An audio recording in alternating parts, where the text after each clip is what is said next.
Hello friends, excellent education channel पर आपका हार्दिक स्वागत है।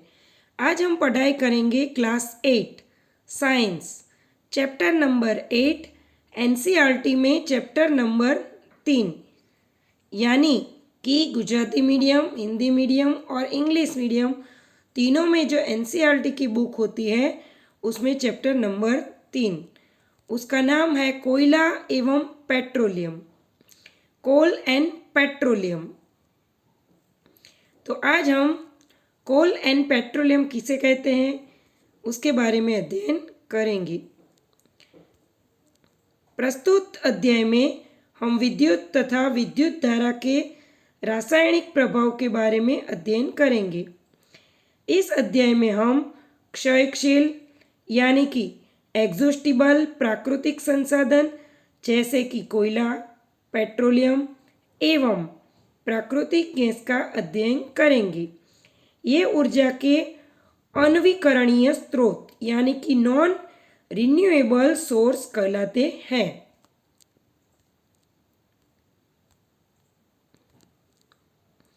प्राकृतिक संसाधन नेचुरल रिसोर्सेस वे संसाधन जिन्हें प्रकृति से प्राप्त किया जाता है उसे प्राकृतिक संसाधन कहलाते हैं।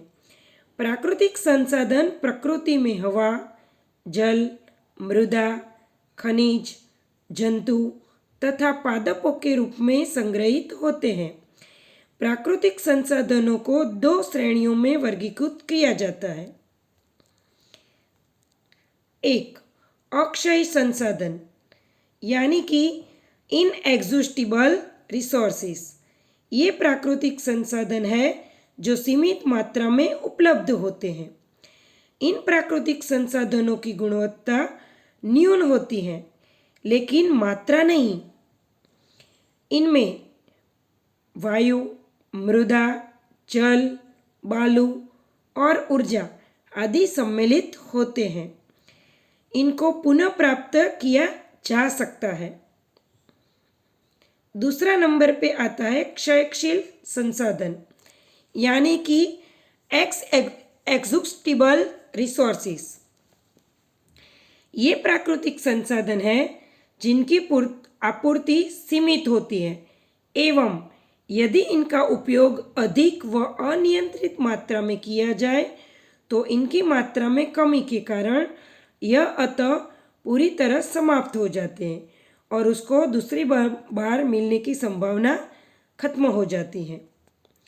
उदाहरण स्वरूप में है खनिज, कोयला, पेट्रोल, जीवाश्मी ईंधन, वन,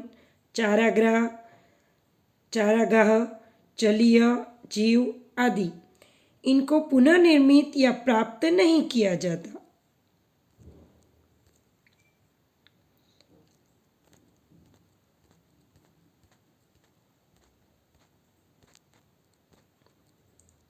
कोयला, टाइप ऑफ कोयला यानी कि कोयले के टाइप देखेंगे तो उसमें 4 प्रकार के कोयले आते हैं।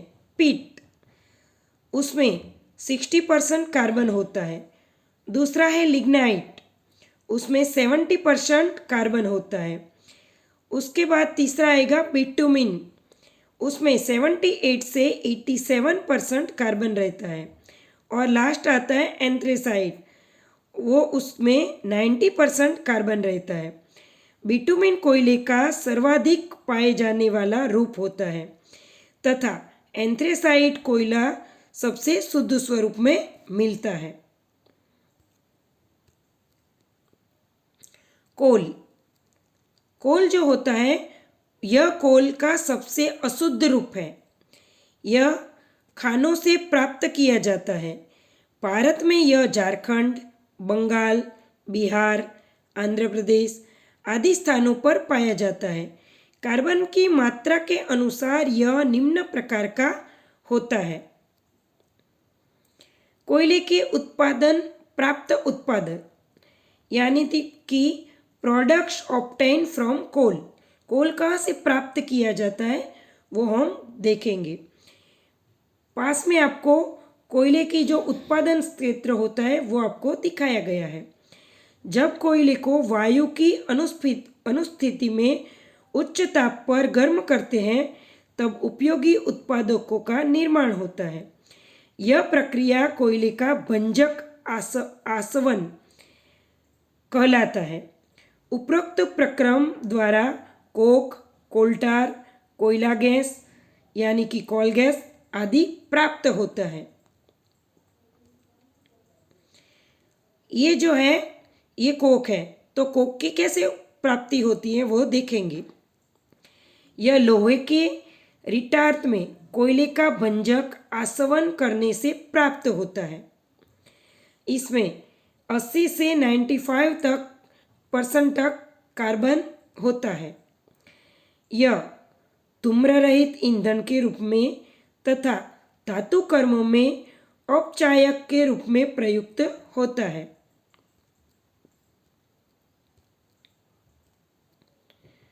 कोक के उपयोग, यूज ऑफ कोक। यह एक अपचायक कारक है जो लोहे, जिंक आदि धातु के निष्कर्ष में प्रयुक्त होता है। इसका स्टील निर्माण में उपयोग होता है।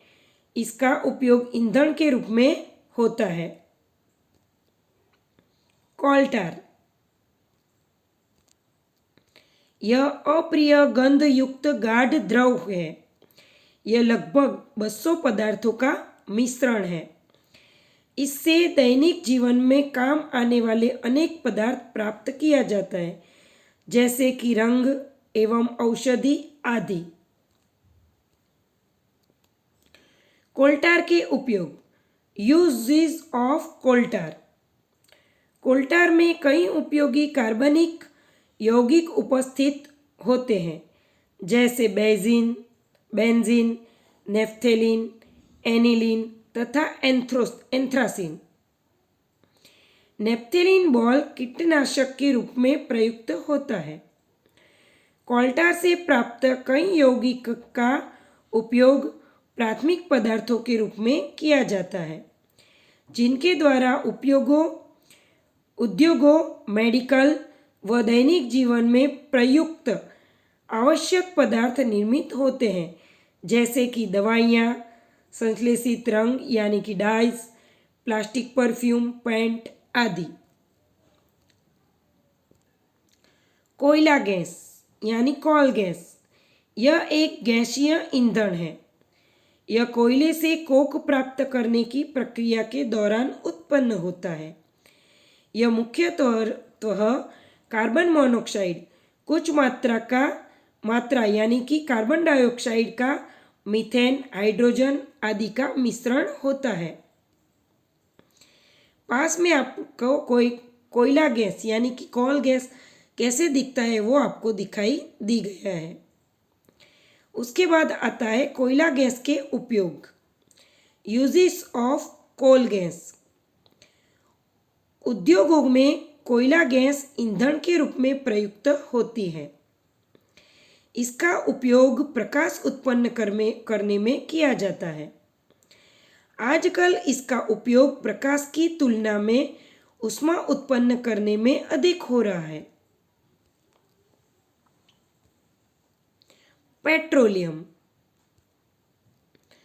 पेट्रोलियम एक विशेष गंध युक्त भूरे काले रंग का चिपचिपा गाढ़ तेल होता है, जो पृथ्वी के भीतर चट्टानों के नीचे पाया जाता है। यह संतृप्त एलिफैटिक हाइड्रोकार्बनों का मिश्रण है। पेट्रोलियम का परीक्षण यानी कि पेट्रोलियम का परीक्षण, रिफाइनिंग ऑफ पेट्रोलियम। पेट्रोलियम को किसी विशेष उद्देश्य के लिए प्रयुक्त करने से पहले इसे शुद्ध किया जाता है, यानी कि परिष्कृत किया जाता है। पेट्रोलियम के विभिन्न घटकों को पृथक्करण करने की प्रक्रिया पेट्रोलियम का परिष्करण कहलाता है। पेट्रोलियम के विभिन्न घटकों को प्रभाजी आसवन द्वारा उनके भिन्न भिन्न क्वथनांक के आधार पर पृथक किया जाता है। Liquefied petroleum gas. Liquefied petroleum gas, petroleum gas जो अधिक उच्च दाब पर द्रवित हो जाती है यानी कि द्रवित पेट्रोलियम गैस उसे कहलाती है। इसमें मुख्यतः न्यूटेन उपस्थित होती है। यह घरेलू उद्देश्यों में प्रयुक्त मुख्य ईंधन है। पेट्रोलियम के प्रभाजी आसवन द्वारा उत्पादित विभिन्न घटक निम्नलिखित है। प्रभाज का नाम और उपयोग। एक, गैसीय हाइड्रोकार्बन, उसमें गैसीय ईंधन, carbon black, H2, CO, NH3 आदि बनाने में उपयोग किया जाता है। पेट्रोलियम ईंधन रबड़, तेल, वसा के लिए विलायक की तरह, कपड़ों को की सूखी सफाई में आदि में यानी कि ड्राई क्लीन करने में पेट्रोलियम ईथर यूज़ होता है। बेंजाइन, कपड़ों को सूखी सफाई में यानी कि ड्राई क्लीन करने में। लिग्रोइन, विलायक के रूप में। गैसोलीन या पेट्रोल, मोटर कार में ईंधन के रूप में, विलायक के रूप में, सूखी सफाई में, पेट्रोल गैस बनाने में उपयोग किया जाता है। केरोसिन, उसका दूसरा नाम है पैराफिन तेल, गर्म करने के लिए घरों में ईंधन के रूप में यूज़ होता है। डीजल तेल, भारी वाहनों में ईंधन में, जनरेटर सेट में, जल पंप में आदि में इस्तेमाल किया जाता है। स्नेहक तेल, मशीनों के तेल में। पैराफिन मोम, मोमबत्ती बनाने में, वैसलीन, चिकनाई युक्त स्नेहक तेलों में उपयोग किया जाता है। एस्फाल्ट, पेंट बनाने में, सड़क बनाने में आदि में उपयोग किया जाता है। Liquefied petroleum gas. Liquefied petroleum gas, petroleum gas जो अधिक उच्च दाब पर द्रवित होता है, द्रवित लिक्विफाइड पेट्रोलियम गैस कहलाता है। इसमें मुख्यतः न्यूटेन उपस्थित होती है। यह घरेलू उद्देश्यों में प्रयुक्त मुख्य ईंधन है। एलपीजी गैस के ईंधन होने में निम्नलिखित कारण है। यानी कि एलपीजी गैस जो है वो अच्छा क्यों है, क्यों हम ज़्यादा उसे इस्तेमाल करना चाहते हैं। तो एक, यह आसानी से जलता है। दो, इसका ऊष्मीय मान लगभग 50,000 किलो जूल प्रति किलोग्राम उच्च होता है। तीसरा, यह धूम्र रहित ज्वाला देता है, अतः वायु प्रदूषण नहीं करता। चार, यह कोई हानिकारक गैस उत्पन्न नहीं करता। 5, यह जलने के लिए उपरांत कोई ठोस अवशेष नहीं बनाता।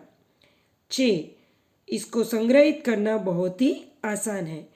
तो ये सब सारे जो कारण हैं उसके लिए एलपीजी गैस जो है वो अच्छे ईंधन में यूज़ आता है, या तो उसे सबसे अच्छे ईंधन कहलाता है। प्राकृतिक गैस, नेचुरल गैस। प्राकृतिक गैस में मुख्यतः मीथेन 80 से 90%, इथेन 6 से 10%, प्रोपेन 3 से 5%, ब्यूटेन 1 से 2% उपस्थित होते हैं। यानी कि मीथेन, इथेन, प्रोपेन और ब्यूटेन, इतने जो 4 तत्व हैं, जो 4 गैसेस हैं, ये प्राकृतिक गैस में मुख्य उपस्थित होते हैं। प्राकृतिक गैस एक महत्वपूर्ण स्वच्छ ऊर्जा संसाधन है। यह जलाने पर कम कार्बन और प्रदूषक उत्पन्न करती है। कोयला और पेट्रोलियम उत्पादकों की तुलना में यह हानिकारक गैसों और अन्य प्रदूषकों को कम उत्सर्जन करने के साथ जलती है। प्राकृतिक गैस, नेचुरल गैस, यह पेट्रोकेमिकल उद्योगों को संचालित करने के लिए ऊर्जा प्रदान करती है। इसके अतिरिक्त यह खाना पकाने और ऑटोमोबाइल के लिए ईंधन के रूप में प्रयोग किया जा रहा है और उर्वरक उद्योग प्राकृतिक गैस में प्रमुख प्रयोक्ता है। गाड़ियों में इसका संपीड़ित प्राकृतिक गैस कॉम्प्रेस्ड नेचुरल गैस यानी कि CNG के रूप में हो रहा है। ये बहुत ही लोकप्रिय है। संपीड़ित प्राकृतिक गैस यानी कि कॉम्प्रेस्ड नेचुरल गैस, इसके निम्नलिखित लाभ होते हैं। CNG यूज़ करने के लाभ क्या होते हैं, या तो कैसे हम उसे अच्छी तरह से यूज़ कर सकते हैं, या तो फिर उसको यूज़ करने से हमें क्या फ़ायदा होगा। तो एक, यह पूर्ण ईंधन है जिसका उपयोग सीधे उद्योगों व घरों में किया जाता है। 2, यह एक शुद्ध ईंधन है जो जलाने के बाद कोई ठोस अवशेष नहीं छोड़ता। 3, यह धूम्र रहित ज्वाला के साथ जलता है, अतः वायु प्रदूषण नहीं करता। 4, यह उच्च मात्रा में ऊष्मा उत्सर्जित उत्पन्न करता है। 5, यह पाइपों के द्वारा घरों एवं उद्योगों में पहुंचाई जाती है। 6, CNG पेट्रोल व डीजल का अच्छा विकल्प है। इसका उपयोग सिलेंडर भरने में किया जाता है। कुछ सीमित प्राकृतिक संसाधन, सम लिमिटेड नेचुरल रिसोर्सेज, यानी कि जो सीमित मात्रा में है वो देखते हैं। ऊर्जा के वे स्रोत जो प्रकृति द्वारा प्रदत्त तथा जिनका निर्माण अत्यंत अधिक समय में हुआ है उसे पारंपरिक स्रोत कहते हैं। प्रकृति में ये स्रोत सीमित और अनवीकरणीय होता है, जैसे कोयला, पेट्रोलियम, प्राकृतिक गैस आदि। कुछ सीमित प्राकृतिक संसाधन, उसमें आगे बढ़ेंगे। लाखों वर्ष पूर्व पृथ्वी की सतह के अंदर दबे पेड़ पौधे तथा जीव जंतु जो उच्च ताप तथा दाब के कारण सतह के अंदर जीवाश्म ईंधन के रूप में परिवर्तित हो गए, उसे जीवाश्म कहलाते हैं। वास्तव में जीवाश्म ईंधन और सौर ऊर्जा है जो प्राकृतिक संसाधनों द्वारा संग्रहित की गई है। कोयला, पेट्रोलियम पदार्थ तथा प्राकृतिक गैस सबसे अधिक उपयोग में लिए जाने वाली जीवाश्म ईंधन है। कुछ सीमित प्राकृतिक संसाधन, उसमें अभी आगे बढ़ेंगे। प्रकृति में इनकी मात्रा सीमित होती है। इनका वर्तमान में अत्यधिक उपयोग किया जा रहा है, जो कि भविष्य के लिए संकट उत्पन्न करने वाला है। अर्थात भविष्य में ये जीवाश्म ईंधन खत्म हो जाएगी। जीवाश्म ईंधन के जलने पर वायु प्रदूषण तथा भूमंडलीय ताप वृद्धि बढ़ रही है, यानी कि ग्लोबल वार्मिंग हो रही है। अतः अत्यधिक आवश्यकता पड़ने पर ही ईंधन का उपयोग करना चाहिए, जिससे वायु प्रदूषण एवं भूमंडलीय ताप वृद्धि कम हो तथा अच्छा वातावरण प्राप्त हो सके। ईंधन लंबे समय तक उपलब्ध रहेंगे। तो ये जो है सीमित प्राकृतिक संसाधन है। कोयला तथा पेट्रोलियम का संरक्षण, conservation of coal and petroleum. कुछ सामान्य उपायों द्वारा हम कोयले तथा पेट्रोलियम के दहन को कम कर सकते हैं, जो निम्नलिखित है। यानी कि कोयला और पेट्रोलियम के दहन को हम कैसे कम कर सकते हैं, तो उसमें कुछ टॉपिक दिए गए हैं, जैसे कि 1, आवश्यकता न होने पर ट्यूबलाइट, बल्ब, पंखे, टेलीविज़न तथा दूसरे विद्युत उपकरणों को बंद कर देना चाहिए। 2, बिजली बचाने के लिए ऊर्जा दक्ष विद्युत उपकरणों का उपयोग किया करना चाहिए, यानी कि प्रयोग करना चाहिए। 3, अपना वाहन प्रयोग में लाने के स्थान पर सार्वजनिक परिवहन जैसे कि बस, ट्रेन आदि का उपयोग ज़्यादा करना चाहिए। 4, लिफ्ट का उपयोग करने के स्थान पर सीढ़ियों का उपयोग ज़्यादा करना चाहिए। 5, हीटर या सीढ़ी का प्रयोग करने के स्थान पर सर्दी में एक अतिरिक्त स्वेटर पहनना चाहिए।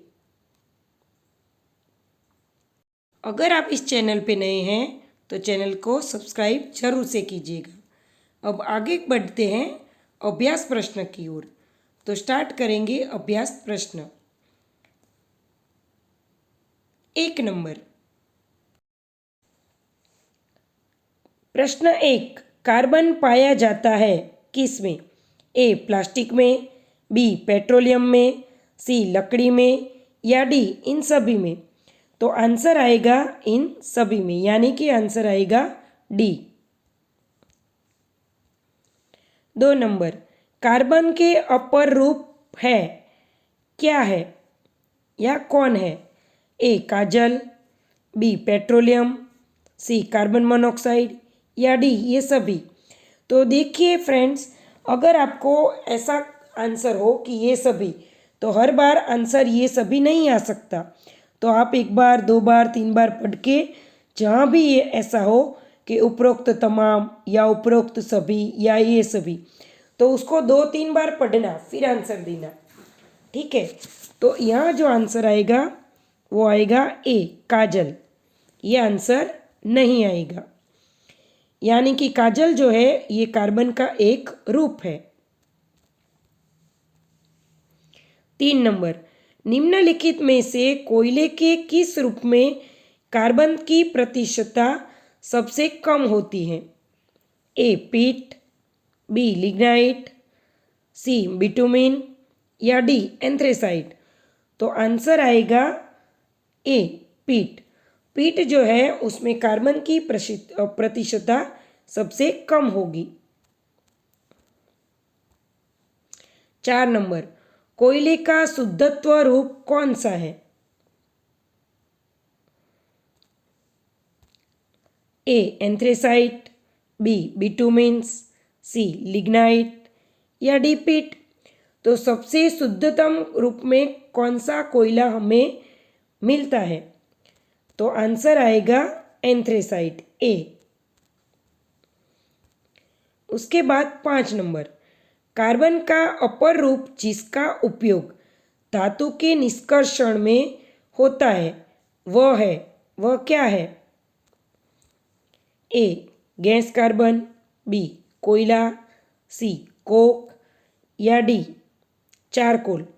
तो कार्बन का अपर रूप जिसका उपयोग धातु के निष्कर्षण में होता है वो है कोक, यानी कि हमारा आंसर आएगा सी, कोक।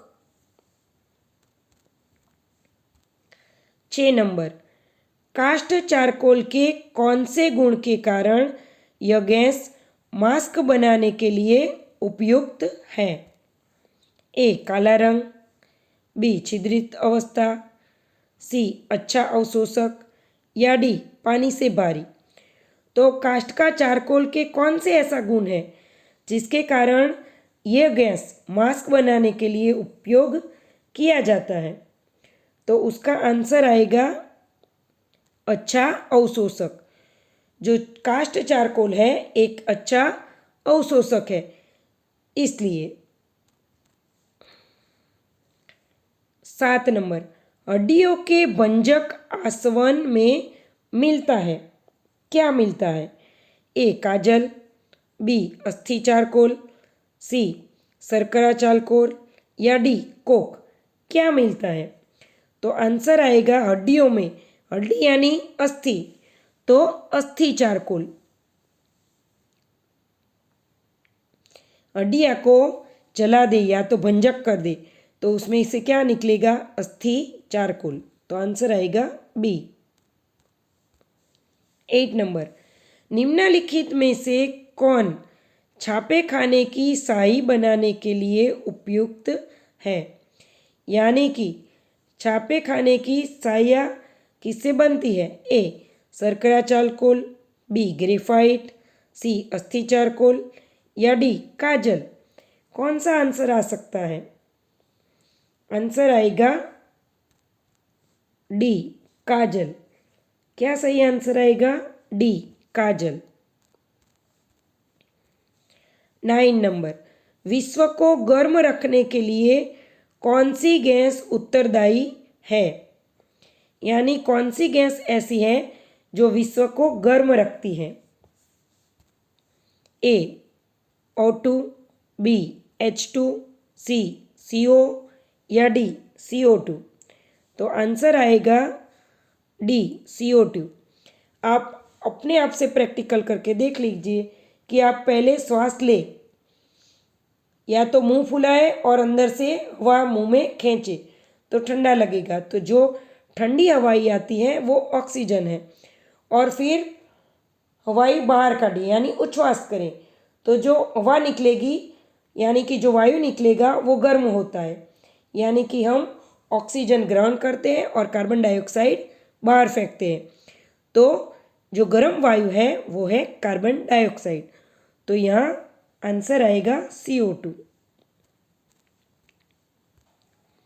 10 कार्बनिक यौगिकों के अपूर्ण दहन से बना पदार्थ है कौन सा? CO carbon monoxide, CO2 carbon dioxide, C2H2 या C2H4। कौन सा है? तो आंसर आएगा कार्बनिक यौगिक के अपूर्ण दहन से जो बनता है वो है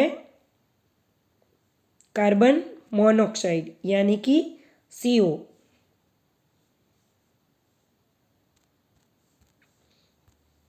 11 नंबर, निम्नलिखित में से किसका कैलोरी मान सबसे अधिक होता है? सबसे अधिक होता है, यहाँ अधिक लिख देना, अधिक होता है। ए CH4, बी LPG, सी कॉल गैस या डी H2। तो यहाँ किसका कैलोरी मान सबसे अधिक है? तो हाइड्रोजन का कैलोरी मान है वो सबसे अधिक आएगा। 12 नंबर, निम्नलिखित में से सबसे कम उष्मीयमान तथा प्रदूषणकारी ईंधन है कौन सा है? ए कोयला, बी गोबर, सी LPG या डी पेट्रोल। सबसे कम उष्मीय वाला कौन सा है? तो आंसर आएगा गोबर, बी। 13 नंबर, LPG का मुख्य अवयव है A methane, B propane, C ethane या डी ब्यूटेन। तो इसमें से मुख्य अवयव कौन सा है? तो आंसर आएगा LPG गैस में जो मुख्य है वो है ब्यूटेन। यानी कि आपका आंसर आएगा डी ब्यूटेन। 14 नंबर, गैसीय ईंधन ए जलने पर बहुत अधिक राख निकलता है, बी का कैलोरी मूल्य मान कम है, पाइपों से नहीं गुजरा जा सकता, डी किसी भी क्षण जलाया जा सकता है। गैसीय ईंधन इनमें से क्या है? तो आंसर आएगा गैसीय ईंधन जो है किसी भी क्षण जलाया जा सकता है, यानी कि सही आंसर आएगा डी। उसके बाद 15 नंबर, प्राकृतिक गैस का मुख्य अवयव क्या है? A methane, B ethane, C propane या डी ब्यूटेन। तो प्राकृतिक गैस में जो मुख्य अवयव है वो है मीथेन। यहाँ ज्ञात रखिएगा एलपीजी गैस में जो मुख्य है वो ब्यूटेन है और प्राकृतिक गैस में जो मुख्य है वो मीथेन या तो मेथेन है। ठीक है, तो ये दोनों जो है डिफरेंट क्वेश्चन है। एलपीजी ब्यूटेन और प्राकृतिक गैस मीथेन।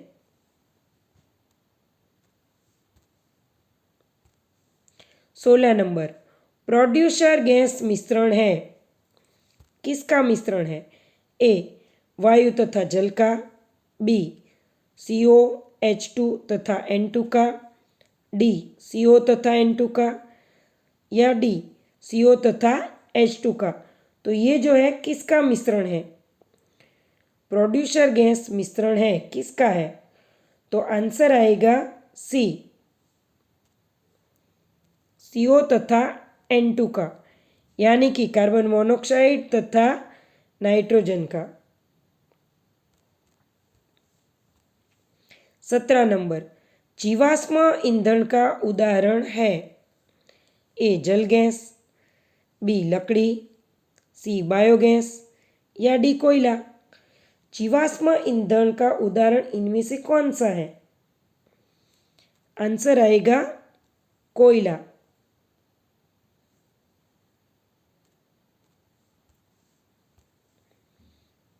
18 नंबर, जीवाश्म ईंधन निम्न में से किसका मिश्रण है? ए कोयला तथा लकड़ी, बी कोयला तथा पेट्रोलियम, सी कोल्टार तथा चारकोल, या डी एलपीजी और कोक। तो इन निम्नलिखित में से ए बी सी डी इसमें से जो है जीवाश्म ईंधन किसका मिश्रण है? तो आंसर आएगा कोयला तथा पेट्रोल। बी आंसर है कोयला तथा पेट्रोल।